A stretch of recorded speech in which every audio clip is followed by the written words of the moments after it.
decided to both spray paint one of Andrea's cars, which, listen, I've known Lauren since 2006. I'm sure Jeff loved it. It was awesome.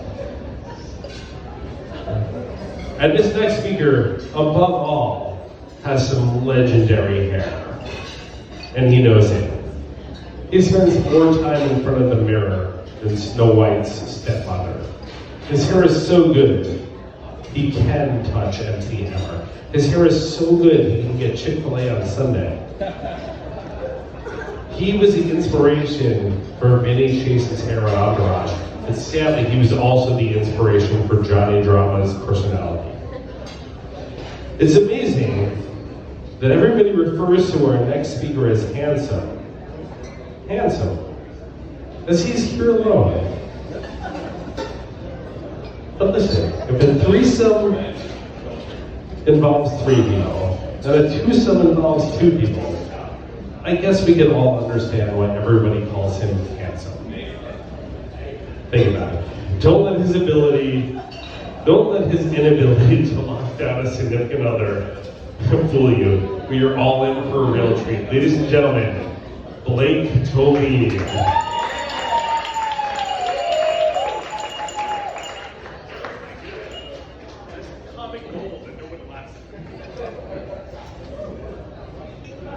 Thank you, Glenn. You finally made it? Yeah. Last speech. And we have dessert coming out, so no matter what I do here, I'm the best speech of the night. For those of you who don't know me, my name is Blake Toby, Mark's best man. And I know what you're thinking. This is the best man. What about Glenn? Where's Dave? Or one of the cute guys? Yeah. Well, Mark and I have been friends since the beginning, really. We were each other's first friends. The only reason Andrea and Jeff tried for a third after Blair and Lauren, so the story goes, was because my mom called Andrea to tell her the news that she was having a baby boy, me.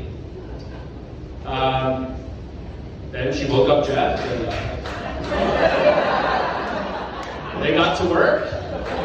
Yada, yada, yada. That's the story of how Mark was conceived in London.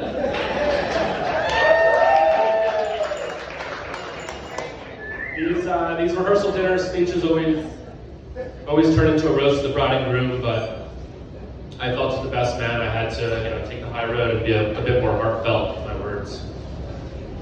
Besides, Amanda, you're perfect. I couldn't think of any jokes about you. You're too great. And Mark, it's too easy to make fun of you.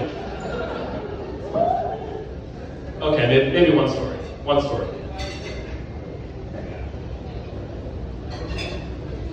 Growing up, Mark was always great at solving complex problems. Like in high school, senior year, towards the end of the year, we're all voting for class superlatives. Up for nomination was best dressed, best looking, best couple, class clown, and Mark was out to win.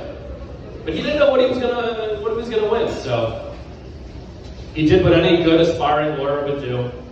Went around the lunchroom, argued his case, lobbied his classmates to vote for him. And somehow it actually worked. So I present to you Jericho High School class of 2008's winner for Best Smile. Well deserved.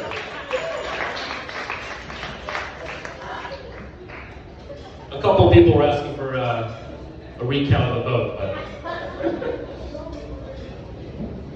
Mark has always been one to accomplish his goals. After high school, he went on to become way more popular at Syracuse than he ever was at Jericho. And then after a short stint at New York Law that everyone seems to forget, he went on to graduate magna cum laude from Duke Law. Is that right? No? We'll go. It wasn't the difference. He also managed to pull off quite the perfect engagement, as you've heard in some of the other speeches tonight. But there's one thing that has evaded him. a good golf game. Despite having a golf simulator in his house growing up, or custom Callaway golf clubs tailored for his swing, or access to some of the nicest courses on Long Island, his slice has just stayed with him all these years. But after seeing Amanda take a swing or two, I think she might be able to teach him a thing or two. I feel very lucky for the relationship that Mark and I have built over the last 30 years.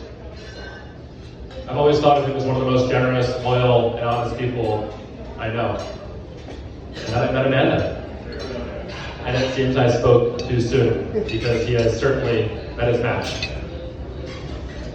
So Mark and Amanda, you guys are perfect together, and you definitely have my vote for best couple.